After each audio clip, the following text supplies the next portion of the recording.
Praise the lord. ప్రభు అయిన యేసుక్రీస్తు నామములో మీకు శుభములు. ఈ దిన వాగ్దానము, నీ శత్రువుల మీద నీకు జయమిచ్చి నీకు నెమ్మది కలుగజేసి ఉన్నాను.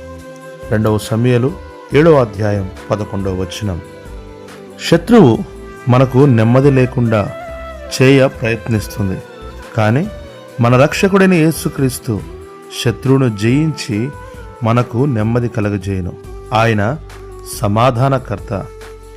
ఆయనే లోకమును, పాపమును, మరణమును, సాతానును జయించినవాడు. ఆయనను ఎవరు తమ హృదయములో, జీవితములో కలిగి ఉంటారో వారికి తప్పక ఆయన ద్వారా విజయము కలుగుతుంది.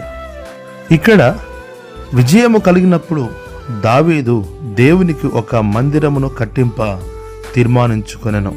కానీ దేవుడు, నీవు కాదు, నీ కుమారుడు కట్టించునని ప్రవక్త ద్వారా హెచ్చరింపబడెను. అయినను మందిరం నిర్మాణం కొరకు సామాగ్రి అంతటినీ సమకూర్చెను. నేడు వాక్యం వినుచున్న ప్రియులరా, నీ జీవితంలో ప్రభు ఎన్నో విజయాలు అనుగ్రహించాడు. అలాంటప్పుడు దావీదు వలె దేవుని ఇంటిని గూర్చిన బాధ్యత, భారము కలిగి ఉండడం చాలా ప్రాముఖ్యమైనది. అట్లు చేయుటకు ఈ దినమే తీర్మానించుకునము. ప్రభు నీకు సహాయం చేయనుగాక. ఆమేన్.